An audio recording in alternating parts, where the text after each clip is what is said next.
Oh, okay. Well, the Dodgers won everything, didn't they?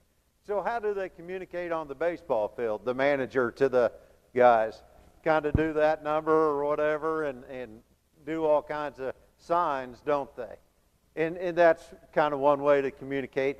And that's kind of got to get complicated, doesn't it? And then between the pitcher, the old pitcher standing up there on the mound, and then the catcher, what's he do? He'll put down numbers or something like that, telling the pitcher what to throw, right? And if the pitcher likes it, he'll say like that, or if he doesn't like it, and so the pitcher or the catcher will throw another sign, and that way the catcher kind of knows what's coming to him, if it's a change up.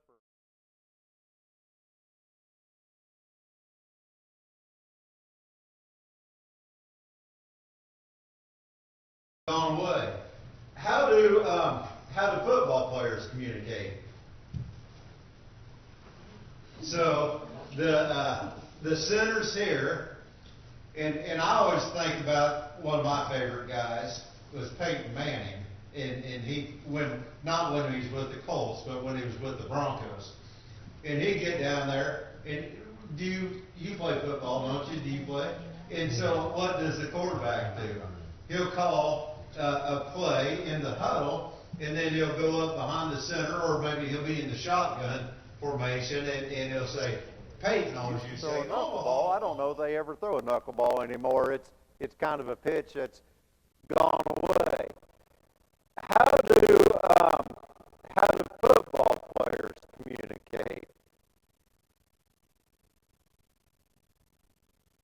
So the center's here, and I always think about one of my favorite guys was Peyton Manning, and he when not when he was with the Colts, but when he was with the Broncos, and he get down there, and do you play football, don't you? Do you play?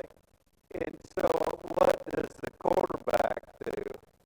He'll call a play in the huddle, and then he'll go up behind the center, or maybe he'll be in the shotgun formation, and he'll say, Peyton always used to say, Omaha, Omaha. I don't know what that meant, but he liked to say it a lot.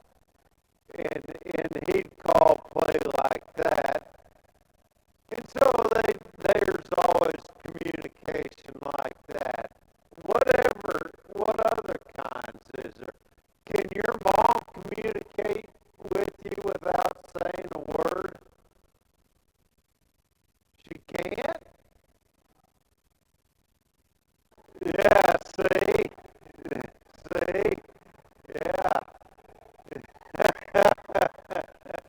You know what that means, don't you?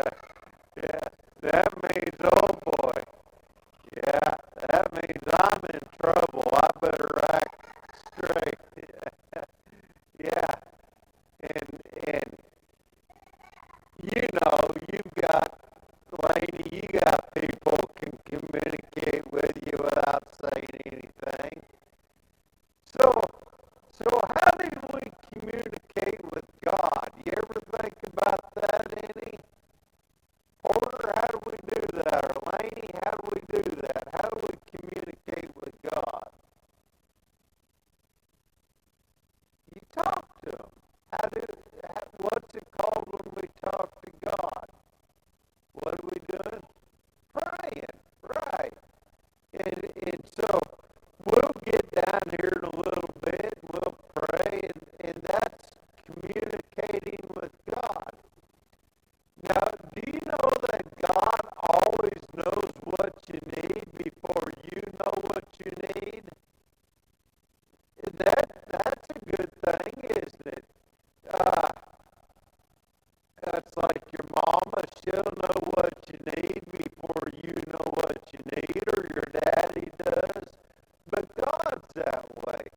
And then it's not just God, but it's Jesus.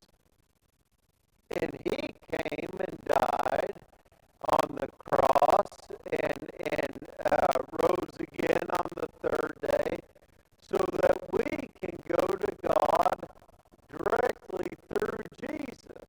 And that's neat, isn't it? That the same God who made the world and made all the universe and all the universes and made everything, we get to talk to him. Isn't that neat? You know, somebody, we may have a sports hero or somebody in entertainment we like or whatever, but the person, and we'd like to visit with them, but the greatest person who we get to visit with is God. And then there's the Holy Ghost who goes to God on our behalf, and he'll say, well, Porter, he's kind of